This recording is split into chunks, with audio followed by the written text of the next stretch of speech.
Hello అండి అందరికీ. ఇంకొక అద్భుతమైన కాంబో రెసిపీతో నేను మీ ముందుకు వచ్చాను. ఈ ఒక్క పిండి కనుక ఇంట్లో చేసి పెట్టుకుంటే దూది లాంటి మల్లెపువ్వు లాంటి మెత్తని ఇడ్లీలు, paper dosa, crispy paper dosa, అలాగే సాఫ్ట్ బన్ దోశ 3 కూడా చేసుకోవచ్చు. ఈ ఒక్క పిండి ఎలా చేసుకోవాలో చూపిస్తున్నాను. దీనితో కాంబో రెసిపీగా ఆనియన్ టమోటా చట్నీ ఎలా చేసుకోవాలో చూపిస్తున్నాను. తప్పకుండా ట్రై చేసి ఎలా అనిపించిందో కామెంట్ చేయడం మాత్రం అసలు మర్చిపోవద్దు.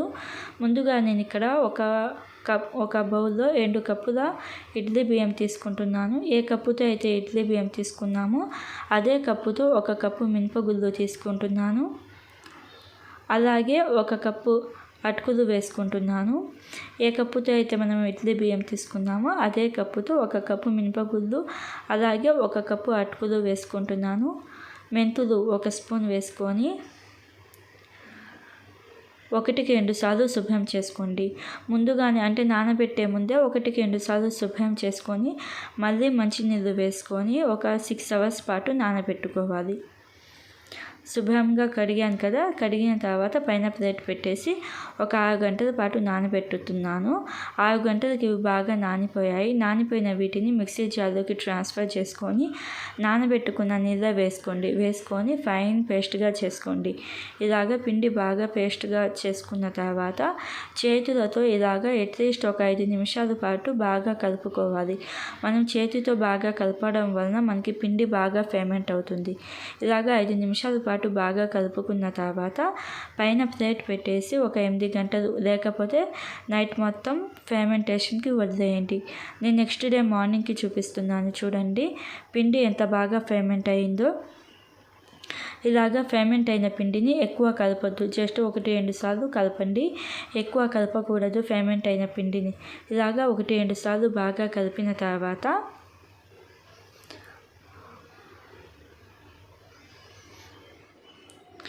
సాల్ట్ వేసుకోండి. మీ టేస్ట్కి తగినంత సాల్ట్ వేసుకొని బాగా కలుపుకోవాలి.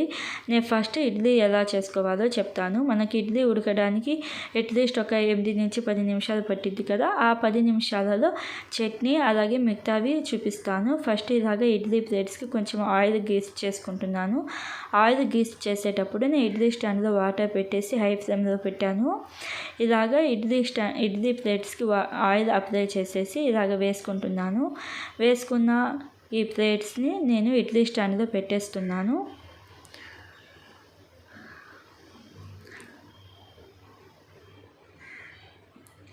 ఇలాగా వాటర్ బాగా బాయిల్ అయిన తర్వాత ఇడ్లీ స్టాండ్లో ప్లేట్స్ పెట్టేసి పైన మూత పెట్టేసి ఒక 8-10 నిమిషాల పాటు మనం ఇడ్లీ కుక్ అవ్వడానికి టైం పడుతుంది. ఈ 8-10 నిమిషాలలో పేపర్ దోశ అలాగే బన్ దోశ చట్నీ ఎలా చేసుకోవాలో చెప్తాను.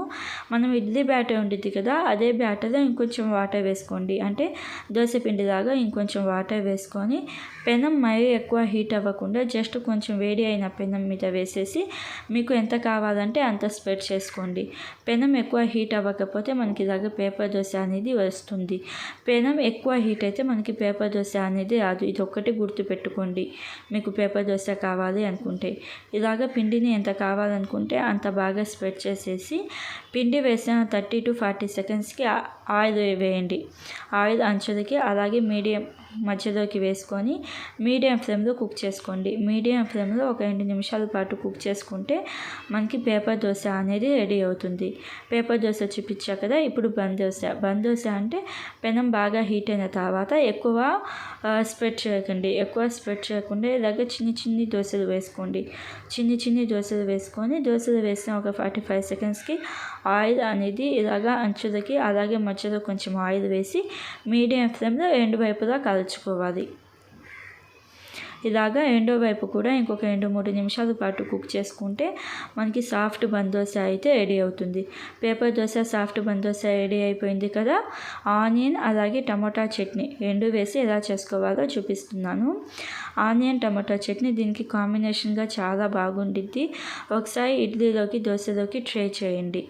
ఇక్కడ ఒక ప్యాన్ తీసుకొని ప్యాన్లో 2 టేబుల్ స్పూన్ల ఆయిల్ వేసుకొని పచ్చి శనగపప్పు 1 స్పూన్, మినపగుళ్ళు 1 స్పూన్, జీలకర్ర 1/2 స్పూన్, అల్లం తురుము లేకపోతే అల్లం పేస్ట్ ఒక హాఫ్ స్పూన్ వేసుకొని అల్లం పచ్చి వాసన పోయేదాకా ఫ్రై చేసుకోవాలి.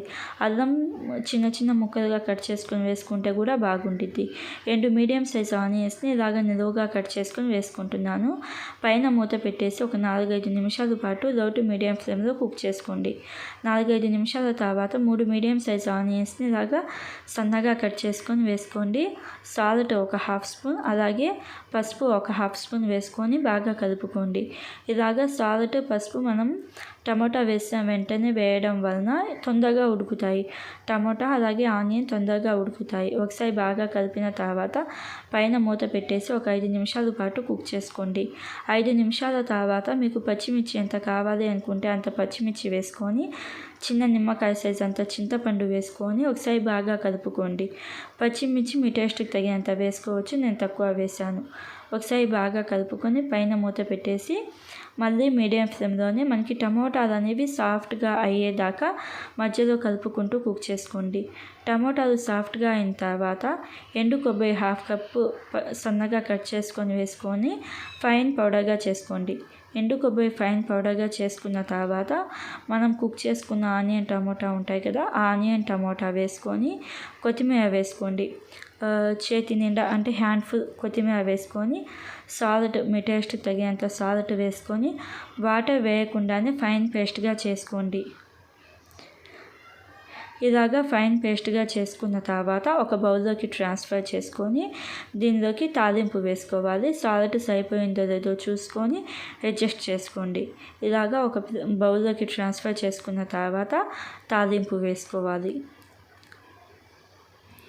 తాలింపు వేసుకున్న తర్వాత ఒకసారి బాగా కలుపుకోండి.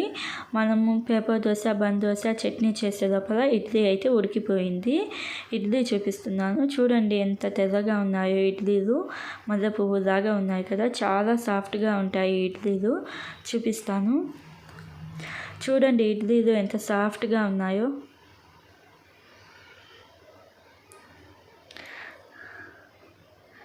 ఈ ఇడ్లీలోకి చట్నీ అయితే కాంబినేషన్ చాలా బాగుండిద్ది. మనం నార్మల్గా చేసుకునే చట్నీ కాకుండా ఈ చట్నీ ఒకసారి బ్రేక్ఫాస్ట్కి చేసి ఎలా అనిపించిందో చెప్పండి. అలాగే ఒకసారి ఈ పిండి రెడీ చేసుకోండి. ఒక్కసారి చేసుకుంటే హాయిగా ఒకే ఒక పిండితో మనం 3 రకాల బ్రేక్ఫాస్ట్ రెసిపీలు చేసుకోవచ్చు. చాలా టేస్టీగా ఉంటాయి బ్రేక్ఫాస్ట్ రెసిపీస్. ఒకసారి తప్పకుండా ట్రై చేసి ఎలా అనిపించిందో కామెంట్ చేయండి. ఇలాంటి మరిన్ని వీడియోస్ కోసం మన ఛానల్ని సబ్స్క్రైబ్ చేసుకోండి. ఇడ్లీలో ఈ చట్నీకి అలాగే సాంబార్ కారం డిప్ చేసుకొని తినండి, ఇంకా బాగుండిద్ది సాంబార్ కారం అయితే. అలాగే మీకు ఎలాంటి వీడియోస్ కావాలో నాకు కామెంట్లో చెప్తే అలాంటి వీడియోస్ నేను మీ ముందుకు తేవడానికి ట్రై చేస్తాను. ఇలాగే ఒకే ఒక పిండితో 10 రకాల బ్రేక్ఫాస్ట్స్ చేసుకోవచ్చు. ఆ వీడియో లింక్ డిస్క్రిప్షన్లో ఇస్తాను. తప్పకుండా చూసి ఎలా అనిపించిందో కామెంట్ చేయండి. అలాగే ఈ వీడియోని మీ ఫ్రెండ్స్తో, ఫ్యామిలీ మెంబర్స్తో షేర్ చేసుకోండి.